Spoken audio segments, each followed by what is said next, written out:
तो hello student, आइए आप सबका स्वागत है आपका अपना यूट्यूब चैनल सेनपुरा स्टडी में। और आज के क्लास में हम लोग बात करने वाले हैं, हमारा हिस्ट्री का भी क्लास चल रहा है। तो हिस्ट्री में आज हम इंडो चाइना के बारे में बात करने वाले हैं। इंडो चाइना जिसका 2 क्लास हम लोग का पीछे आ चुका है। 2 क्लास के विषय में हम लोग चर्चा कर चुके हैं। 2 क्लास में हमने आपको समझाया कि इंडो चाइना क्या है, वियतनाम क्या है, कैसे है। दूसरे क्लास में हम लोगों ने चर्चा किया कि कैसे फ्रांसीसियों ने वियतनाम को गुलाम किया, कैसे फ्रांसीसी अपना उपनिवेश बनाए।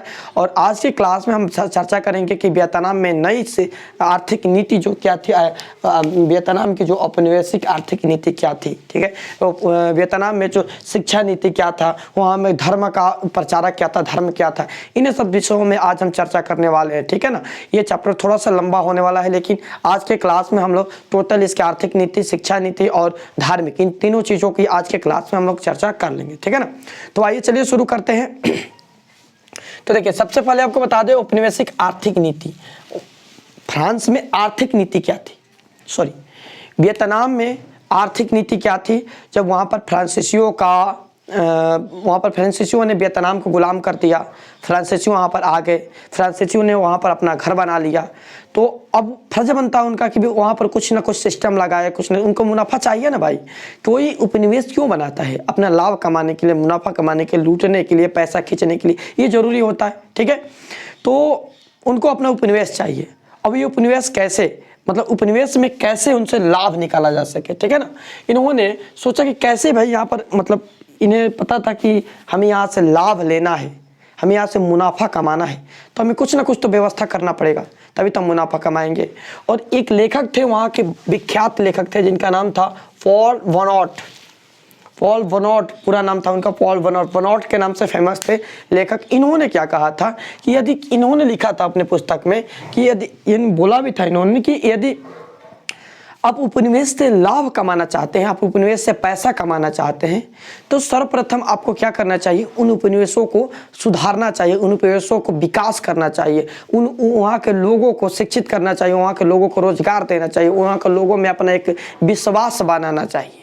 जब वहाँ के लोग शिक्षित होंगे, वहाँ के लोग ज़्यादा मुनाफा कमाएंगे, ज़्यादा धनी होंगे, तो आपके सामान को खरीदेंगे, आपके बाज़ार को समझेंगे, आप जो सामान वहाँ पर बेचेंगे उन सामानों को वे खरीद पाएंगे, उन सामानों को खरीदेंगे तो उनसे लाभ होगा। ठीक है ना, आपका लाभ होगा। ठीक है ना, ये इनका नीति था, नीति निर्देशक था। ठीक है, इन्होंने यहाँ पर मैंने लिख रखा है कि उपनिवेशों के लिए लाभ उठाने के लिए उनका विकास क्या था, कि उनका विकास करना जरूरी है, वहाँ के अर्थव्यवस्था को सुधारना जरूरी है। ठीक है ना, वहाँ के अर्थव्यवस्था को सुधारना जरूरी है, वहाँ उनका विकास करना जरूरी है। ठीक है, लेकिन फ्रांसीसियों ने ऐसा नहीं किया, उनके बातों को वे नहीं माने। जो फ्रांसीसी थे वो पॉल वनॉट के जो बात था, उनके बातों को वे नहीं माने। और 1890 में वो चाहते थे, वो वनॉट क्या चाहते थे कि 1890 में जो जापान में जैसे भूमि का सुधार किया गया, भूमि सुधार लागू किया गया, वैसे ही यहाँ पर भी किया जाए।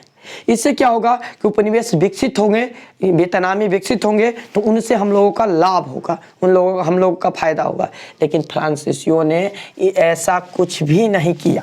ठीक है ना, फ्रांसीसियों ने ऐसा कुछ भी नहीं किया, क्योंकि वियतनाम जो था ना, एक कृषि प्रधान देश था। ठीक है ना, वियतनाम क्या था, एक कृषि प्रधान देश है।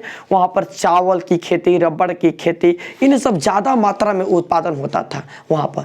तो वहाँ औद्योगिक धंधा का कोई ज़्यादा मतलब नहीं था, क्योंकि वहाँ के लोग जो थे ना, बड़ी मात्रा में खेती करते थे। ठीक है ना, वहाँ पर कोई उद्योग धंधा की ज़रूरत नहीं थी। वहाँ पर लोग अपने खेती से ही अपना जीविका चलाते थे, खेती करते थे, एकदम आनंद से खेती से अनाज निकलता, उपजता, खाते पीते थे, ऐश करते थे, एकदम मौज में रहते थे। ठीक है, लेकिन ये बात पता था फ्रांसीसियों को।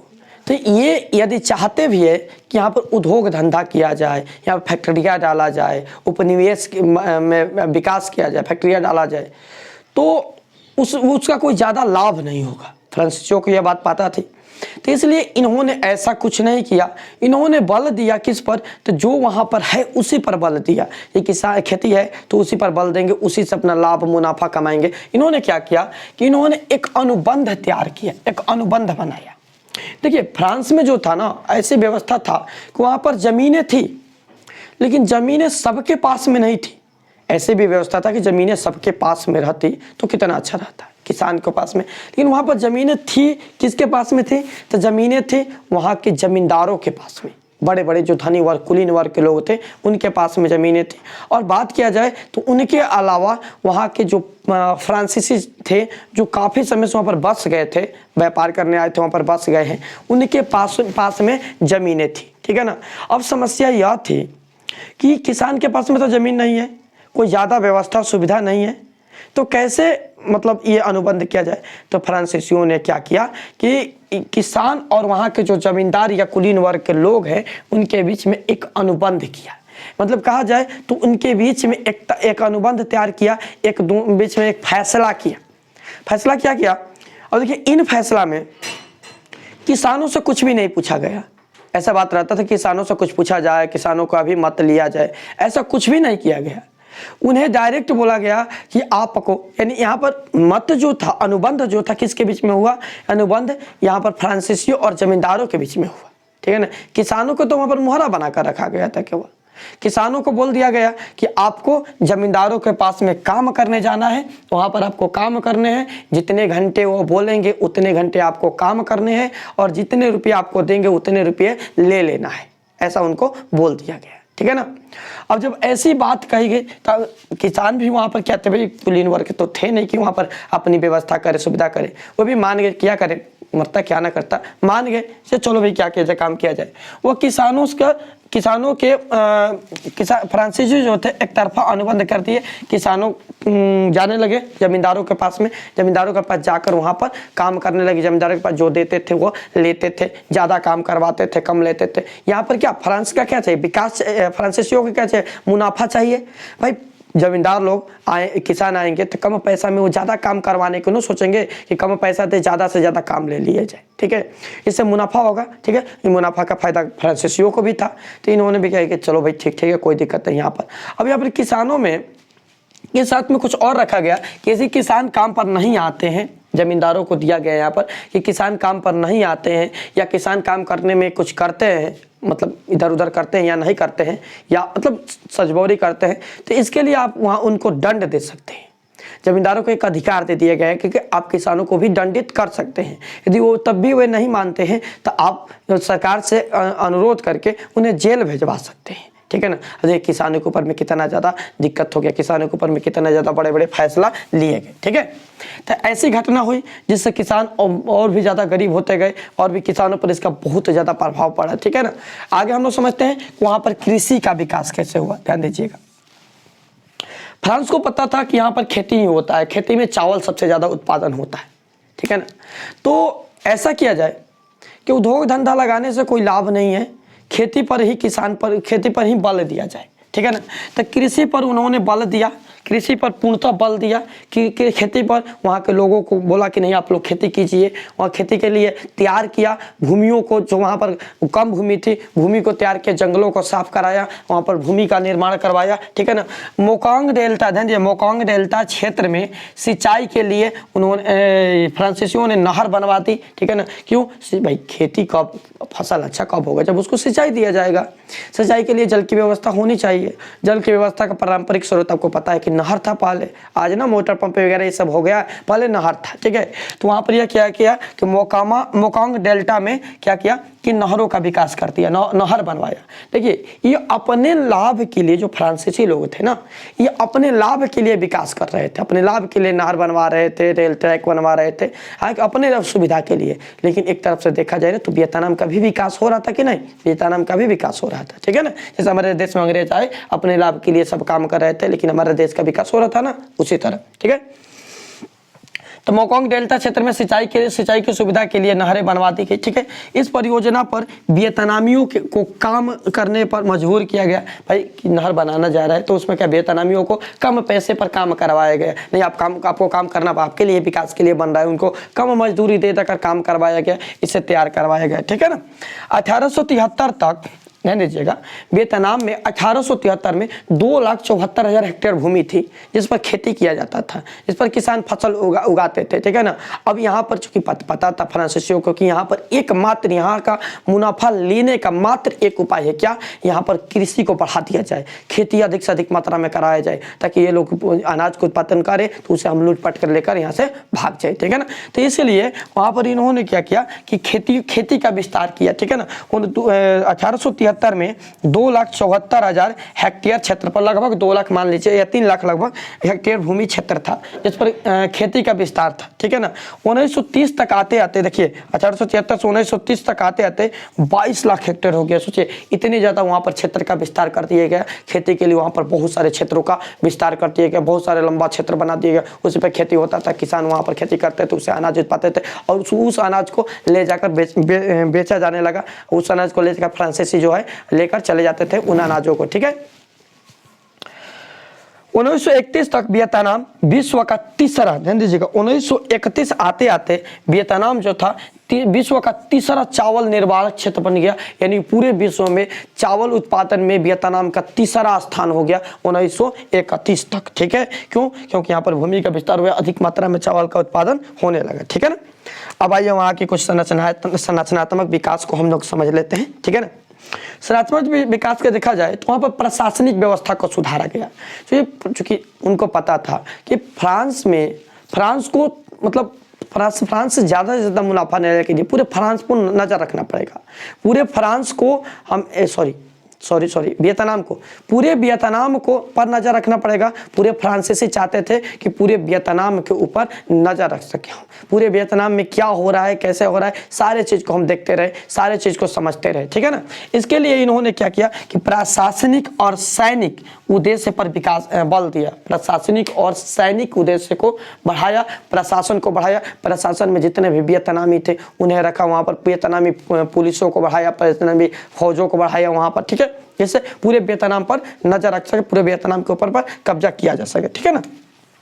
इसके लिए वहाँ पर रेल नेटवर्क का विकास हुआ। 1910 में सबसे पहला वहाँ पर रेल चलाया गया, रेल नेटवर्क बनाया गया। रेल लाइन से पूरे वियतनाम को जोड़ दिया गया, पूरे इंडो चाइना को पूरे रेल लाइन से गढ़ दिया गया, जोड़ दिया गया। पूरे इंडो चाइना में रेल लाइन चला दी गई। क्यों चलाई गई? कि जिससे ये फ्रांसीसी जो थे पूरे वियतनाम पर नज़र रख सके, आसानी से एक जगह से दूसरे जगह तक जल्दी से आ जा सके, ठीक है ना। अपने जो उद्योग धंधे के जो वस्तुएं सामान हैं उन्हें आसानी से एक स्थान से दूसरे स्थान पर भेज सके, ठीक है ना, आसानी से ला सके। अब यहाँ पर देखिए ये तो बना रहे थे अपने लाभ के लिए, ठीक है ना, लेकिन एक तरह से देखा जाए ना तो यहाँ पर वियतनाम का विकास हो रहा था। वियतनाम में रेल नेटवर्क नहीं था, अब रेल नेटवर्क आ गया, ठीक है ना। उसी तरह जिस तरीके में भारत में भी बहुत सारे विकास भी हुआ अंग्रेजों के शासनकाल में, अगले चैप्टर में पढ़ेंगे, ठीक है। तो यहाँ पर रेल लाइन के विकास हो गया और इन्होंने फ्रांसीसियों ने बंदरगाहों का भी विकास किया, वहाँ पर बड़े बड़े बंदरगाह जो थे उन्हें भी सुधरवाया, उन्हें भी बनवाया है। इससे वियतनाम का क्या होता, विकास हो रहा था ना। वो अपने लाभ के लिए कर रहे थे, फिर भी वियतनाम का विकास हो रहा था। तो ये था आपका संरचनात्मक विकास, ठीक है ना। अब हम लोग बात करेंगे, ये आपका था आर्थिक नीति वहाँ का। अब हम लोग बात करेंगे वहाँ की शिक्षा नीति पर, ठीक है ना। बड़ा ही खतरनाक है वहाँ की शिक्षा नीति थी, ध्यान से समझिए। शिक्षा नीति की बात करें तो जो फ्रांसीसी थे ना वो चाहते थे कि हमें शिक्षित मजदूर मिले। तो मतलब क्या, शिक्षित व्यक्ति, हम सोचिए कि हमने कोई काम फैक्ट्री लगाया, कोई काम चालू किया, या मान लीजिए मेरा ही जो क्लासरूम में कोचिंग है, मुझे कुछ आदमियों की ज़रूरत है, तो मैं क्या अनपढ़ लूँगा?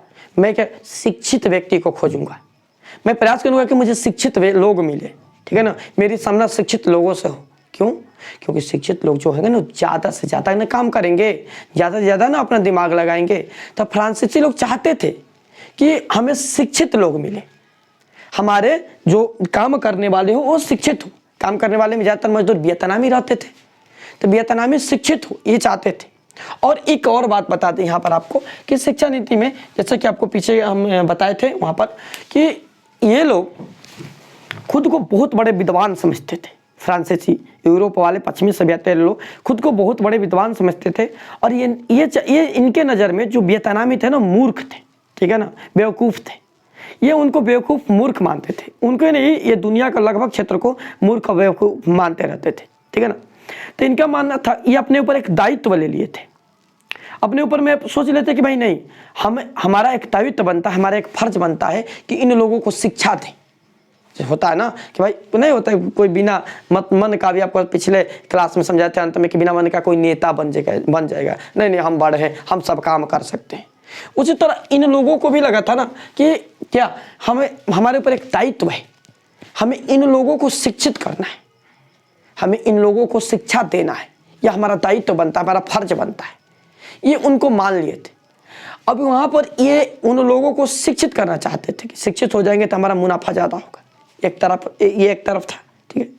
दूसरा यह था कि यदि ये लोग शिक्षित हो जाएंगे तो बहुत बड़ी समस्या हो जाएगी। शिक्षित होंगे तो इनके अंदर में राष्ट्रवाद की भावना पनपने लगेगी, और जब राष्ट्रवाद की भावना पनपेगी तो ये लोग विद्रोह कर देंगे, हमें यहाँ से भागना पड़ेगा। दूसरा व्यवस्था यह था। अब दोनों में भाई शिक्षा तो देना जरूरी था, क्योंकि अपना कर्तव्य निभाएंगे नहीं। जैसे होता है ना, हम किसी हमारा जो बहुत ज़्यादा प्रेमी हो कि बहुत ज़्यादा हमारा मतलब उस समय मानने वाला हो, तो हम क्या करते हैं, उसके लिए कुछ भी कर देते हैं। नहीं, उसके लिए मतलब अपना भी कुछ चीज़ें दे देते हैं, ठीक है ना। जिस दोस्त मित्र में होता है ना, बहुत गहरी दोस्ती है भाई, तो ले चलिए किसी को नहीं देंगे लेकिन उसको दे देंगे। तो उसी तरह यहाँ पर है कि इनके बीच में तो वैसे संबंध नहीं था, लेकिन समस्या थी ना कि ये होता है ना कि जो भाई कोई किसी को देना है, दान देना है, किसी को बताना है। जैसे होता है ना कि हम किसी को कोई चीज़ बताने लगते हैं, समझाने लगते हैं, जिसको नहीं आता वो भी समझाने लगता है, नहीं ऐसा होना चाहिए, वो ऐसा होना चाहिए, ठीक है ना। तो उसी तरह इनके ऊपर ना एक दायित्व था। आपने सोच रहे थे कि हमारे ऊपर एक दायित्व है इन लोगों को शिक्षित करना, लेकिन शिक्षित कैसे किया जाए, कैसे शिक्षा नीति लाया जाए जिससे ये शिक्षित हो, कैसे इनको शिक्षा दी जाए, ये बड़ा मतभेद था। क्योंकि इनको डर भी था ना कि ऐसे शिक्षा दिया जाएगा तो बहुत बड़ी समस्या हो जाएगी।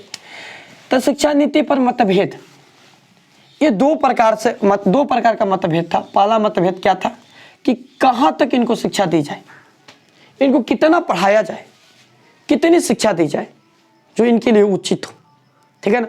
और दूसरा मतभेद था कि शिक्षा की भाषा क्या, मतलब क्या, इनको डर था कि इन्हें ज़्यादा शिक्षित कर देंगे, इन्हें ज़्यादा शिक्षा दे देंगे तो ये लोग भी कहेंगे कि नहीं, हम लोग भी सरकार के सेना में भर्ती हो सकते हैं, कि उनको भी तो अधिकार मिल जाएगा। हाँ, वहाँ पर एक नियम था ना, जैसे कि इतने पढ़े लिखे लोग हैं तो जब सेना में भर्ती होंगे या नहीं होंगे, क्या करेंगे। तो इनको डर था कि ज़्यादा पढ़ लिख लेंगे हम लोग, ये लोग कहेंगे कि हम भी पुलिस बनेंगे, हम भी वकील बनेंगे, हम भी सरकारी कर्मचारी बनेंगे। ये समस्या थी, बहुत बड़ी समस्या हो जाएगी। और दूसरी समस्या यह कि ये ज़्यादा पढ़ लिख लेंगे तो इनके अंदर में राष्ट्रवाद की भावना आ जाएगी, ये हमारे खिलाफ विद्रोह कर देंगे, हमें यहाँ से जाना पड़ेगा। तो इनको कितना शिक्षा दिया जाए, ठीक है ना। तो वहाँ के कुछ फ्रांसीसी जो ग्रुप थे, फ्रांसीसी व्यवस्थाएं थी, वो इनके विरोधी बन गए, ठीक है। नहीं, वियतनामियों को शिक्षा देने की आवश्यकता नहीं है, वियतनामियों की शिक्षा के विरोधी बन गए। नहीं, वियतनामियों को शिक्षा देने की आवश्यकता नहीं है, वियतनामियों को शिक्षित नहीं किया जाए, ठीक है ना। वो वियतनामियों के शिक्षा के विरोधी बन गए। वो नहीं चाहते थे कि वियतनामियों को शिक्षा दिया जाए, ठीक है। वो सब वियतनामियों को शिक्षा के विरोधी बन गए। वो नहीं चाहते थे कि इनको शिक्षित किया जाए, क्योंकि शिक्षित करेंगे तो इनके अंदर राष्ट्रवाद की भावना का प्रसार होगा, और राष्ट्रवाद की भावना की जब प्रसार होगा तो ये लोग हमारे खिलाफ ही आंदोलन करने लगेंगे, हमें यहाँ से जाना पड़ेगा, ठीक है ना। दूसरा यह था, फिर भी लोग इनके अंदर में भावना आए थे कि नहीं, शिक्षा दिया जाए, कुछ हद तक दिया जाए, ठीक है ना। उतना शिक्षित ना किया जाए कि ये लोग मतलब ये लोग उस काबिल हो जाए कि इनके अंदर राष्ट्रवाद की भावना प्रसारित है। फिर भी शिक्षा दिया जाए। शिक्षा के नाम पर एक प्रपंच रचा गया पूरे वियतनाम में। दूसरा भाषा है शिक्षा की भाषा। ये एक व्यक्तियों का मतलब एक ग्रुप का मत था कि शिक्षा नहीं दिया जाए। दूसरे ग्रुप का क्या मत था, तो दूसरे ग्रुप का मत था कि शिक्षा दिया जाए, लेकिन कैसे दिया जाए, तो शिक्षा फ्रांसीसियों के भाषा में दिया जाए, यूरोपीय लैंग्वेज में दिया जाए।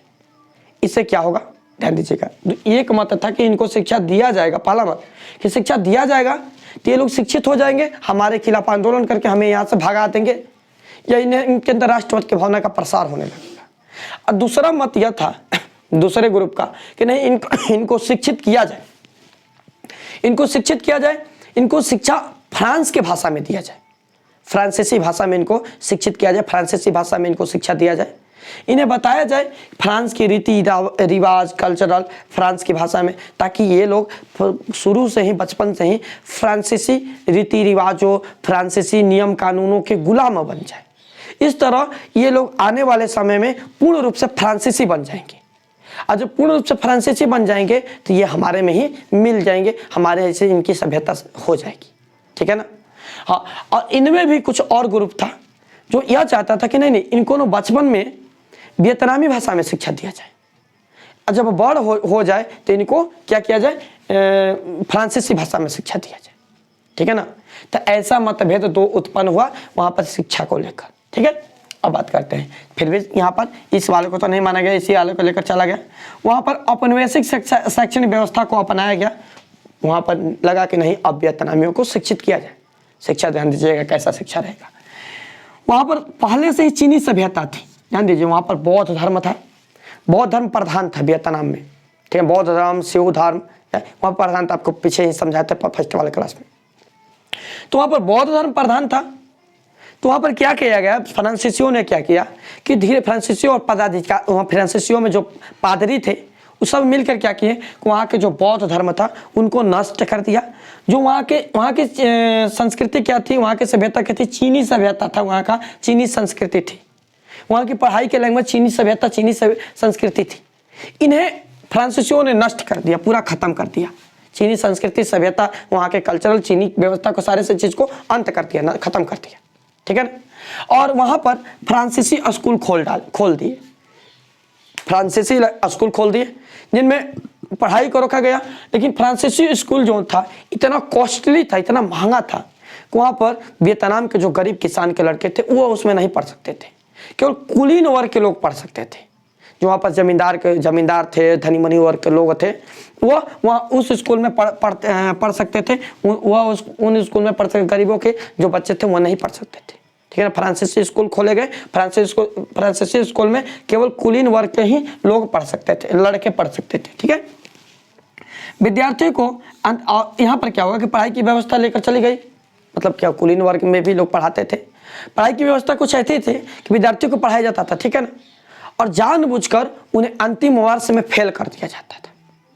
क्यों इसका कारण क्या था, उन्हें जानबूझकर फेल किया जाता था ताकि वो पास हो गए तो वो भी कहेंगे कि हमारा अधिकार है, हम भी पुलिस बन सकते हैं, हम भी वकील बन सकते हैं, हम भी ये काम कर सकते हैं। उन्हें फेल कर दिया जाएगा तो वो नहीं, उनके पास कोई सर्टिफिकेट एग्रीमेंट नहीं रहेगा तो वो नहीं बन सकते हैं पुलिस, यानी वह नहीं फ्रांसीसी सैनिक यहाँ पर राज करेंगे, फ्रांसीसियों के सैनिक का स्थान कोई नहीं ले सकता है, ठीक है ना। इसलिए वहाँ पर विद्यार्थियों के अंतिम साल में उन्हें फेल कर दिया जाता था, अनुत्तीर्ण कर दिया जाता था, ठीक है ना।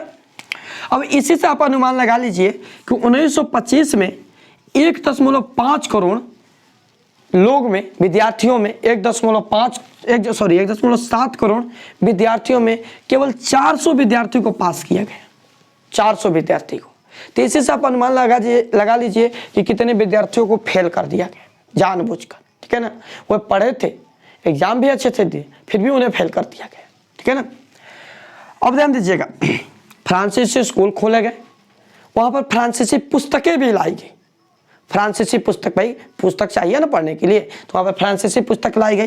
फ्रांसीसी पुस्तकों में क्या किया गया, जमकर फ्रांस की बड़ाई की गई, फ्रांस ऐसा है वैसा है, फ्रांस की संस्कृति ऐसी है, फ्रांस के लोग ऐसे रहते हैं, फ्रांस के पूरे विश्व में फ्रांस के लोग प्रचलित है, पूरे विश्व में फ्रांस के लोग अच्छे काम करते हैं, पूरे विश्व में फ्रांस के लोग की ये स्थिति है वो स्थिति, पूरे फ्रांस की मतलब क्या कहा जाए कि पूरा प्रशंसा करके उसमें बड़ाई करके भर दिया गया था, ठीक है ना, फ्रांसीसी पुस्तक में, ठीक है। ये तो ठीक था भाई, कुछ हद तक अच्छा है, फ्रांसीसी है तो अपना बड़ाई करेंगे, ठीक है ना। हम हिंदू है तो हम हिंदू अपना बड़ाई करेंगे, मुसलमान लोग अपना बड़ाई करेंगे, ठीक है। फ्रांसीसी लोग अपना बड़ाई कर रहे थे, फ्रांसीसी लोग अपनी प्रशंसा कर रहे थे, ठीक है ना। लेकिन उसी पुस्तक में दूसरी तरफ वियतनाम की बुराई करती गई, वियतनाम ऐसा है, वियतनाम वैसा है, वियतनाम अच्छा नहीं है, वियतनाम के लोग अच्छे नहीं है, वियतनाम के लोग मूर्ख हैं, असभ्य है, यहाँ की संस्कृति ठीक नहीं है, यहाँ की सभ्यता ठीक नहीं है, यहाँ के धर्म अच्छे नहीं है, पूरे वियतनाम की एकदम कचरा कर दिया गया था उसमें, ठीक है ना। अब किसको पढ़ने के लिए दिया जा रहा था, वियतनाम की बुराई करके वियतनाम के बच्चों को ही पढ़ाया जा रहा था।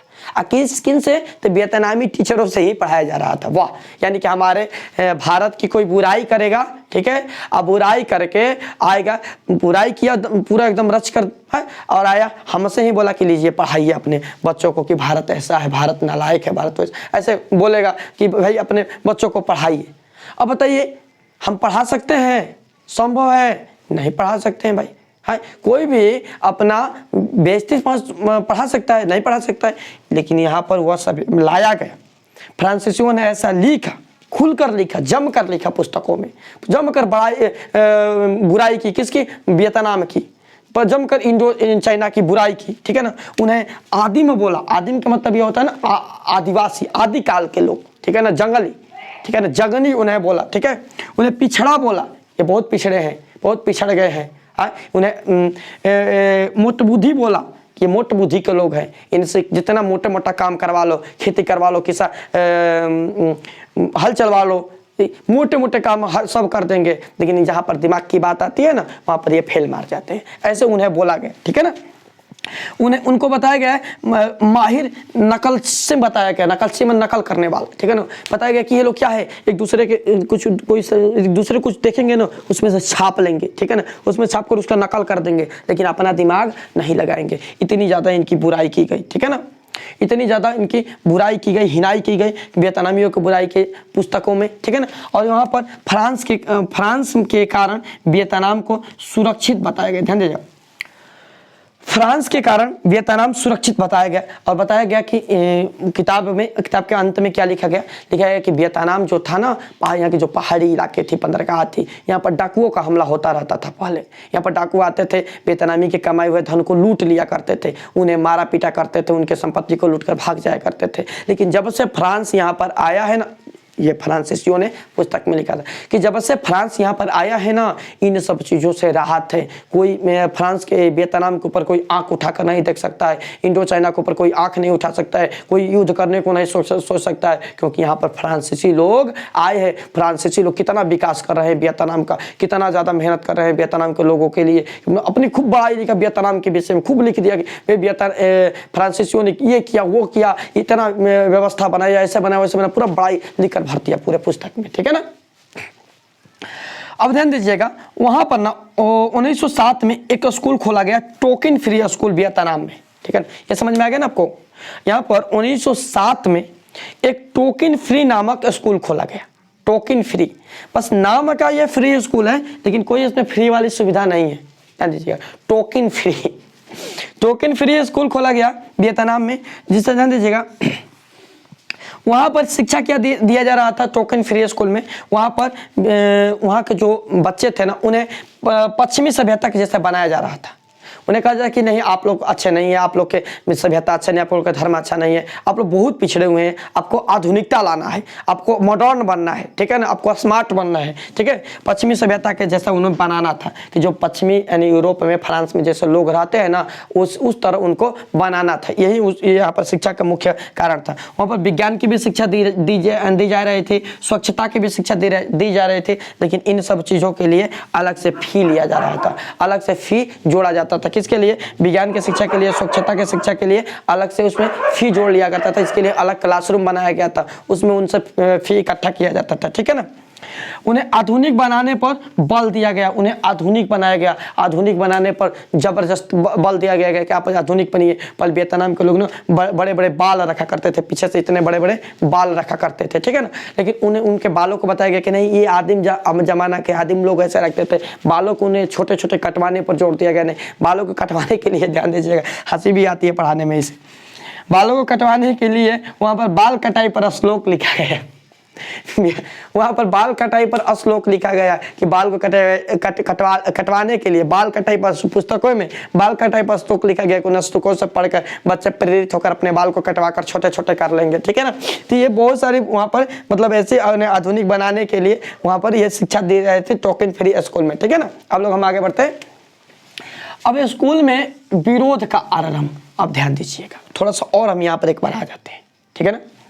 और स्कूल में ऐसी पुस्तक छपा गया जिसमें फ्रांस के जमकर प्रशंसा की गई, वहाँ पर वियतनाम की बुराई की गई। और किसको दिया गया? तो वियतनाम में वियतनामी बच्चों को पढ़ाने के लिए वियतनाम के टीचरों को दिया गया कि लीजिए ये आपका फ्रांसीसी किताब है, फ्रांसीसी स्कूल है, फ्रांसीसी किताब है, आप ये किताब अब बच्चों को पढ़ाइए। टीचर तो कोई बुर्बक नहीं ना भाई, टीचर तो होशियार है, टीचर तो समझ सकता है सारी चीज़, बच्चे नहीं समझेंगे, लेकिन टीचर को तो पता है ना। तो टीचरों ने वो किताब को पढ़ा ना, टीचरों ने उन पुस्तकों को पढ़ा, उन्हें समझा, तो उन्हें लगा कि नहीं तो गलत है। फ्रांसीसी अपनी पढ़ाई लिखा है, वियतनाम हमें यानी वो भी वियतनामी टीचर हमें क्या बोल, हमें यह असभ्य बोल रहा है, हमें आदिम बोल रहा है, हमें नकलची बोल रहा है, हमें मोट बुद्धि बोल रहा है, ये तो गलत है ना। तो ध्यान दीजिएगा, इन टीचरों की सबसे प्रमुख भूमिका थी। ये टीचर जो थे ना, सबसे प्रमुख भूमिका थी। टीचरों के अंदर जो क्रांति है ना, ये टीचरों की ही मतलब माना तो पहला लाना हुआ था। ये टीचरों की बहुत बड़ी भूमिका थी। कहाँ पर? तो वियतनाम में। टीचरों ने क्या किया कि ऐसा नहीं किया कि जो उसमें लिखा था वियतनाम की बड़ाई, फ्रांस की बड़ाई, वियतनाम की हिनाई, इन सब चीज़ों को नहीं वो पढ़ाए, इसको उलट कर पढ़ाए। वाह, ऐसे ही तो होना चाहिए भाई, किताब से हटकर पढ़ाए बच्चों को। बच्चों को ऐसी शिक्षा नहीं दी उन्होंने, किताब में जो लिखा है उसको उलाट दिए इन्होंने। फ्रांस की जमकर बुराई की और वियतनाम की जमकर बड़ाई की। वियतनाम के लोग ऐसे होते वैसे होते हैं, अच्छे होते हैं, इनके अंदर ये सुविधाएं, ये इतने काम कर सकते हैं, इतने आगे बढ़ सकते हैं, ठीक है ना। और उसमें से कुछ अच्छे बातों को कैप्चर कर लिया गया, इसमें ट्रांसफर कर दिया गया, ठीक है। और यहाँ पर फ्रांसीसियों की जमकर बुराई की, ये लोग लूटने आए हैं, हमें बेवकूफ़ बना रहे हैं, ऐसे बना रहे हैं। बच्चों को शिक्षा दी जा रही थी। ये शिक्षा फ्रांसीसियों से बच कर दी जा रही थी। यानी टीचर जो थे अपने जान के ऊपर जोखिम उठाकर ये शिक्षा दे रहे थे उन बच्चों को। उन बच्चों को समझा रहे थे कि नहीं, ऐसे नहीं, ऐसे होना चाहिए, ऐसे होना चाहिए। कितना ज़्यादा टीचरों ने मेहनत किया, ठीक है ना। और इसी में यहाँ पर कहीं कहीं स्कूलों में जब ये बात सरकार को पता चलती थी, फ्रांसीसी सरकार को, तो वहाँ पर विद्रोह हो गया। विद्रोह शुरू होने लगा कि आप गलत शिक्षा दे रहे हैं, गलत पढ़ा रहे हैं। सबसे पहला विद्रोह हुआ था आपका 1926 में साइगन के नेटिव गर्ल्स स्कूल में।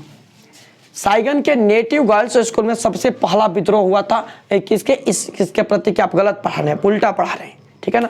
फिर भी टीचरों ने कहाँ मानने वाले थे, पढ़ा रहे थे भाई, यहाँ पर चेकिंग आएगा देखा जाएगा, नहीं तो ठीक है, ठीक है, ठीक है। टीचर जो थे बहुत महत्वपूर्ण भूमिका इन्होंने निभाई थी। तो याद रखिएगा, पहली बार आंदोलन कहाँ हुआ था? 1926 में साइगन के नेटिव गर्ल्स हाई स्कूल।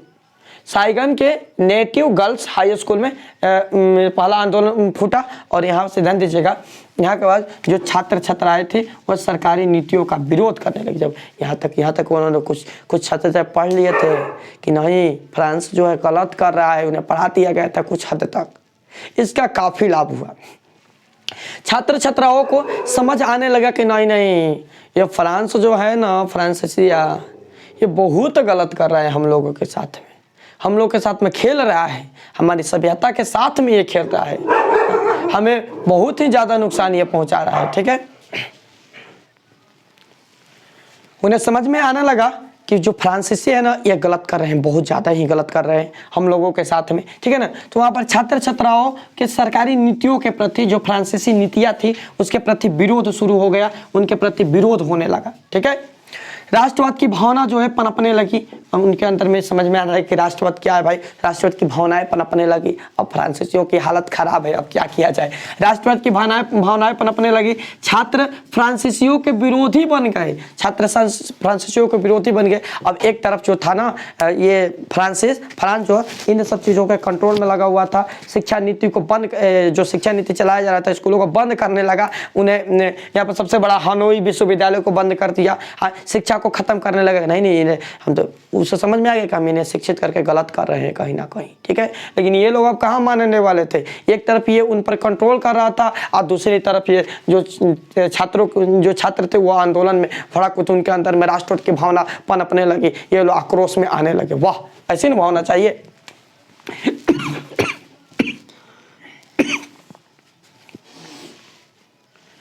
फ्रांसीसियों ने जल्द से जल्द शिक्षा पर नियंत्रण करने की कोशिश किया कि जल्दी से जल्दी इस शिक्षा के ऊपर नियंत्रण कर लिया जाए, शिक्षा को रोक दिया जाए। इसके लिए उन्होंने विश्वविद्यालय को बंद कर दिया, ठीक है ना, शिक्षा को नियंत्रण कर लिया जाए। लेकिन अब नहीं कुछ होने वाला था, क्योंकि अब जो था सीमा पार कर चुका था। विद्यार्थी समझ चुके थे, विद्यार्थी लोगों को शिक्षित कर रहे थे कि नहीं, फ्रांसीसी लोग हैं ना, ये बहुत ज़्यादा गलत कर रहे हैं हम लोगों के साथ में, हमें बने अपने ही धर्म से अलग कर रहे हैं, अपने बिरादरी से अलग कर रहे हैं। ये सब लोगों को शिक्षित कर रहे थे, सब विद्यार्थियों को अलग क्षेत्र से बता रहे थे, ठीक है ना। इधर ये रोक लगा रहे थे, उधर ये बता रहे थे, ठीक है। 1920 में विद्यार्थियों ने राजनीतिक संगठन बनाया। अब विद्यार्थी पढ़ाई लिखाई छोड़ छाड़ कर किस में लग गए, संगठन बनाने में लग गए, राजनीति करने में लग गए, ठीक है ना। अब भाई क्या पढ़ेंगे, अभी पहले सबसे पहले वियतनाम को उनको अब ये समझ आ गया था कि वियतनाम को ये गुलाम करके रखे हैं ना, इसे आज़ाद कराना है, ठीक है ना। विद्यार्थी 1920 में सबसे पहला विद्यार्थियों ने राजनीतिक संगठन बनाया, याद रखिएगा 1920 में विद्यार्थियों ने सबसे पहला राजनीतिक संगठन बनाया जिसे यंग अनाम का नाम दिया गया। विद्यार्थियों ने मिलजुल कर एक संगठन बनाया, राजनीतिक संगठन, जिसे यंग अनाम नाम दिया गया। तो क्वेश्चन यहाँ पर पूछेगा यंग अनाम की स्थापना कब हुआ था? 1920 में। यंग अनाम की स्थापना कब हुआ था? 1920 में, ठीक है ना। रामानुजन की मृत्यु 1920 में, याद रखिए, इस दोनों याद रहेगा, रामानुजन का भी, ये वाला भी, ठीक है। यंग अनाम की स्थापना कब हुआ था? 1920 में। विद्यार्थियों ने किया था, राजनीतिक संगठन है, ये राजनीतिक संगठन है। तो ये भी पूछा निम्नलिखित को राजनीतिक, तीनों कुछ और देकर एक ये दे देगा, तो याद रखिएगा यंग अनाम, ठीक है ना। अनामिज स्टूडेंट नामक पत्रिका भी इन्होंने चलाया। अनामिज नामक पत्रिका भी इन्होंने चलाया। वहाँ पर पत्रिका प्रसार किया। पत्रिका क्या था? पत्रिका का मुख्य कारण क्या था कि अपने मैसेज को लोगों तक पहुँचाना, ज़्यादा से ज़्यादा लोगों तक पहुँचाना, ठीक है ना। आज जो सोशल मीडिया है ना, फेसबुक वगैरह, व्हाट्सअप, ये सब, तो ये सब क्या है? मैसेज को जब पहुँचाने का एक माध्यम है, जल्दी जल्दी पूरे फैला देगा मैसेज को। तो उसी तरह उस समय पत्रिका चलता था। तो इन्होंने एक अनामिज स्टूडेंट नामक पत्रिका भी चलाया। अनामी दल का स्थापना भी की। अनामी दल, इसमें बहुत सारे लोग शामिल भी हुए, अनामी दल की स्थापना भी किया, ठीक है ना। तो ये था वहाँ की जो स्कूल में विरोध का आरंभ हुआ, स्कूली ये शिक्षा नीति वगैरह, ये हो गया हम लोग का। हम लोगों ने अभी तक पढ़ा, और आर्थिक नीति, शिक्षा नीति और स्कूल में विरोध यानी आंदोलन सबसे पहले कहाँ शुरू हुआ। अब लोग हम लोग समझ लेते हैं थोड़ा सा धार्मिक नीति के बारे में, ठीक है ना। धार्मिक नीति, तो चलिए धार्मिक नीति के बारे में हम बात करें तो वियतनाम में सबसे पहले आपको बता दें कि वियतनाम में कौन सा धर्म सबसे ज़्यादा फेमस था। तो वियतनाम में आपका बौद्ध धर्म सबसे ज़्यादा फेमस था, ठीक है ना। कौन सा? बौद्ध धर्म। वियतनाम में बौद्ध धर्म सबसे ज़्यादा फेमस था। इसके अलावा कन्फ्यूशवाद, कन्फ्यूज शायद आपको समझाएंगे कभी। कन्फ्यूज कौन थे? कन्फ्यूशियस कौन थे, इसके बारे में आपको बताएंगे। कन्फ्यूशियस कौन थे, कन्फ्यूशियसवाद क्या था, ठीक है ना। और वहाँ पर जो कुछ स्थानीय रीति रिवाज थे, व्यक्ति थे कन्फ्यूशियस, ठीक है ना। और बताएंगे उनके बारे में कि वो कैसे थे, कैसे उनके जो व्यवस्थाएं थी वो कैसी थी, ठीक है। तो बौद्ध धर्म वहाँ का प्रचलित धर्म था। तो वहाँ पर ध्यान दीजिएगा, एक बार पीछे आपको पढ़ाए थे कि धर्म के ही लेकर वहाँ पर एक बार पादरियों को पीटा गया था। तो पादरी जो थे चल गए नेपोलियन तृतीय को बुलाकर, और नेपोलियन तृतीय ने वहाँ पर सैनिक भेज दिया था, जिससे बहुत ज़्यादा हंगामा हो गया था, ठीक है ना। तो यहाँ पर ये पादरियों को मार नहीं सकते थे, क्योंकि इसके पहले ही संधि हो गया था, पहले इस पर बात विचार कर लिया गया था। तो पादरियों को मार नहीं सकते, लेकिन पादरी जो थे वो बढ़ चढ़ कर बोलते थे एकदम अपने धर्म को, बहुत ऐसा ईसाई धर्म, ठीक है ना। पादरी अपने ईसाई धर्म को बहुत बड़ा धर्म बताते थे, ईसाई धर्म को बहुत बड़ा धर्म बताते थे। उन्हें कहते थे कि ये आप पिछड़ा क्यों है, आप क्यों इतने गरीब हैं, आप लोगों की विकास क्यों नहीं हो रहा है। तो इसमें सबसे बड़ी दिक्कत है आपके धर्म। आपको बताए वहाँ पर व्यापारी, फ्रांसीसी व्यापारी और पादरी, इन दोनों का हाथ ही था वहाँ पर मेन, ठीक है ना। तो पादरी लोगों को बताते हैं कि आपके धर्म के कारण आपका विकास नहीं हो रहा है, ठीक है ना। आपके भगवान अच्छे नहीं, आपके ये अच्छा नहीं, वो अच्छा नहीं, इन्हें मतलब वैसे करते थे। इन्होंने बहुत बड़ा का काम किया था इन पादरियों ने, ठीक है ना। लाखों के लाखों वियतनामियों को ईसाई बना दिया था, ईसाई धर्म में परिवर्तित करा दिया था। अभी नीचे पढ़ेंगे हम लोग जाएंगे तो, ठीक है ना। तो ये वहाँ पर आप ऐसे बात थोड़ी नहीं कि सभी लोग इन धर्मों को मानेंगे, हाँ, ईसाई धर्म को मानने लगेंगे उनके कहने से। वहाँ पर कुछ लोग ऐसे थे जो इन मानने वाले नहीं थे, तो मन में 2-4 गाली देकर आया तो निकल जाते थे, ठीक है ना। माने ये इन धर्मों को वो नहीं मानते थे, ठीक है। तो बौद्ध धर्म था वहाँ पर। कन्फ्यूशियस के धर्म स्थानीय रीति रिवाज, कोई होता है ना तौर तरीका, भगवान तो सबके एक ही जैसे, किसी का तौर तरीका अपना अलग है, किसी का तौर तरीका शादी विवाह का अलग है, किसी का अलग है। तो ये अलग अलग तौर तरीकाएं थी वहाँ पर वियतनाम में, ठीक है ना। और इसके लेकर वियतनाम में धर्म के लिए धर्म नीति चलाई गई कि नहीं, फ्रांसीसियों ने कहा कि नहीं धर्म जो है एक रहता तो अच्छा। और पादरियों ने काफ़ी ज़्यादा भूमिका निभाई कि नहीं, सब उनका प्रयास था कि पूरे फ्रांसीसियों को ईसाई धर्म में बांध दिया जाए, फ्रांसीसी धर्म में बांध दिया जाए, ठीक है ना। वहाँ पर था अस्कॉल्स रिवॉल्ट। थोड़ा सा यहाँ इसे जानने से पहले कन्फ्यूशियसवाद के बारे में थोड़ा सा हम बता देते हैं, ठीक है। बौद्ध धर्म का प्रचार तो ठीक ठाक, कुछ ठीक ठाक चल नहीं रहा था, कुछ हद तक ठीक था, नहीं तो इसको भी लोग दबाकर बहुत सारे लोग का धर्म परिवर्तन किया। कन्फ्यूशियस जो थे ना, कन्फ्यूशियस एक व्यक्ति थे, ठीक है ना। कन्फ्यूशियस ये व्यक्ति ना काफ़ी ज़्यादा मतलब फेमस थे वहाँ पर वियतनाम में, काफ़ी ज़्यादा इनके अनुयायी थे। अब क्यों फेमस थे भाई? तो ये ना मैंने इनको जादू टोना ये सब में इनका विश्वास था, लेकिन ये गलत काम नहीं करते थे, ठीक है ना। ये समाज सुधारक भी थे, कन्फ्यूशियस जो थे ना, ये गलत जादू टोना में विश्वास रखते थे, इनको मानने वाले थे, लेकिन इससे किसी को हानि नहीं होता था, लाभ ही होता था, ठीक है। और ये समाज सुधारक थे, बाल विवाह के विरोधी थे, ठीक है, समाज में बहुत सारे सुधार का काम करते थे। इसके अलावा फिजूल खर्ची पर भी आवाज़ उठाते थे। कोई व्यक्ति फिजूल खर्ची कर रहा है ना, तो उसको बोलते थे, उसको समझाते थे कि नहीं फिजूल खर्ची नहीं करना चाहिए, इसे बचा कर रखना चाहिए, आगे काम करेगा। मतलब एक तरह से ये बहुत अच्छे आदमी थे कन्फ्यूशियस, ठीक है ना, वहाँ का बहुत अच्छे आदमी से, फेमस आदमी थे, ठीक है ना। कन्फ्यूशियस ने जब देखा कि वहाँ पर ईसाइयों का प्रचार हो रहा है, इनके धर्म को, ये धर्म बौद्ध धर्म को मानने वाले, वैष्णव धर्म, सौ धर्म को मानने वाले थे कन्फ्यूशियस, ठीक है। तो जब इनको देखा गया, इनके लाखों लाख अनुयायी थे, भक्त थे कन्फ्यूशियस के, एक दो भक्त नहीं थे, बहुत बड़ी एक इनकी यूनिटी थी भक्तों की, ठीक है ना, बहुत बड़े बड़े भक्त थे। जैसे कि वर्तमान में हमारे यहाँ बागेश्वर धाम चल रहा है, वहाँ पर लाखों लाखों अनुयायी जा रहे हैं, वहाँ पर भक्त है ना, उसी तरह ये कन्फ्यूशियस जो थे ना, ये इनके बहुत सारे अनुयायी थे, भक्त थे वहाँ पर। अब ये कन्फ्यूशियस क्या किए कि इन्होंने, ये नेता बन गए, इन्होंने क्या, नेता बने नहीं, बना दिए गए। इन्होंने क्या किया कि ईसाई जो यहाँ पर ये स्कॉट रिवॉल्ट जैसे, थोड़ा सा इसे समझ में आ जाएगा। फिर सक्रिय कब हुआ था? 17वीं शताब्दी में सक्रिय हुआ, लाखों वियतनामियों को ईसाई धर्म बना दिया। 18वीं शताब्दी जाते जाते लाखों वियतनामियों को ईसाई धर्म में बांध दिया, उन्हें ईसाई बना दिया, ठीक है ना। इन चीज़ों को देखकर ये कन्फ्यूशियस जो थे, इन्होंने कहा कि नहीं ऐसा नहीं होना चाहिए। इन्होंने उसका विरोध किया, और विरोध किया भाई, तो इनके जितने भक्त हैं वो विरोध करेंगे ना। अब मान लीजिए कि जो बागेश्वर धाम में है, वह किसी चीज़ का विरोध करेंगे तो उनके जितने भी भक्त हैं वो भी तो विरोध करेंगे उस चीज़ों का, ठीक है। तो उसी तरह कन्फ्यूशियस का भी, कन्फ्यूशियस ने जब उसका विरोध किया तो इनके भी बहुत सारे अनुयायी हो गए विरोध करने वाले, जमकर विरोध किए इन लोगों ने भी, ठीक है। अब इसके विरोध के लिए एक बड़े क्षेत्र में धार्मिक विरोध हो गया, पादरियों को पीटा जाने लगा। अब ये जब बात पहुंची कहाँ पर? सरकारों के पास में, फ्रांसीसी सरकार के पास में। फ्रांसीसी सरकार ने क्या किया कि कन्फ्यूशियस को उठाकर जेल में रख दिया, बंद कर दिया। अब कन्फ्यूशियस को जेल में रख दीजिएगा, इतने जो अनुयायी है वो क्या करेंगे? जब इसका प्रभाव पड़ा ना, तब कन्फ्यूशियस को जेल में से निकाल कर इन्हें निकासा दे दिया गया, वियतनाम निकासा, लाओस भेज दिया गया, ठीक है ना। ये सब चीज़ मैं यहाँ पर नहीं लिखा हूँ, थोड़ा सा स्किप कर दिया हूँ। इन्हें लाओस भेज दिया गया, चल जाओ लाओस, ठीक है ना। अब ये तो लाओस चल गए, लेकिन इनके अनुयायी है ना, अब जो अनुयायी वहाँ पर आवाज़ उठाते थे, उनमें से कुछ लोगों को पकड़कर उन्हें लेकर जेल में पकड़कर पीटा जाता था, उन्हें दबाया जाता था, उनको मारा जाता था, ठीक है। ऐसे करते करते अब लीडर ही नहीं है, कन्फ्यूशियस चले गए थे लाओस, लीडर ही नहीं है, तो ये लोग कैसे अब लड़ सकते थे? धीरे धीरे फ्रांसीसियों ने इन्हें कुचल दिया, इनके जो धर्म को कुचल दिया, इनके बातों को कुचल कर फेंक दिया, ठीक है ना।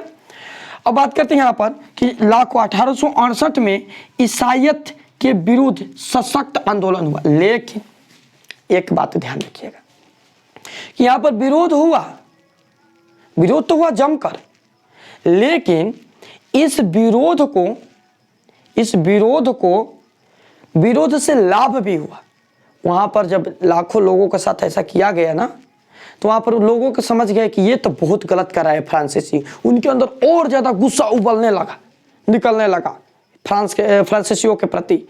हाँ, मतलब क्या, ये एक विद्रोह का रूप ले लिया और लोगों ने शक्तिपूर्वक एकदम सशक्त होकर ईसाइयों का विरोध करने लगे। कब? 1868 आते आते ईसाइयों का विरोध शुरू हो गया, वहाँ पर आंदोलन शुरू हो गया, ठीक है ना। जिसे स्कॉल्स रिवोल्ट के मतलब विद्वानों का विद्रोह, इसे विद्वानों का विद्रोह कहा गया। विद्वानों का विद्रोह याद रखिएगा, स्कॉल्स रिवोल्ट के मतलब विद्वानों का विद्रोह, इसे विद्वानों का विद्रोह कहा गया। विद्वानों ने विद्रोह किया, वहां पर जमकर विद्रोह किया, ठीक है ना। सबसे अधिक ध्यान दीजिएगा, इस विद्रोह का प्रभाव नीचे दिखाई दे रहा है ना, सबसे अधिक इस विद्रोह का प्रभाव न्युगुआन और हातियन में था। सबसे अधिक प्रभाव यहाँ पर सबसे वियतनाम के न्युगुआन और हातियन क्षेत्र में इसका सबसे अधिक प्रभाव था, सबसे ज्यादा प्रभाव था यहाँ पर, ठीक है ना। हजारों ईसाइयों को मारा गया, हजारों ईसाइयों को मार दिया गया, पीट कर कूट के फेंक दिया गया, माफ गधा कहीं का, भागो यहाँ से, ठीक है ना। हजारों ईसाइयों को कूटा गया बिना डरे। सरकार के सारे नीति निर्देशक फेल हो गए। जब लाखों लोग एक साथ काम करना शुरू करेंगे, किसी का चलेगा? नहीं चलेगा।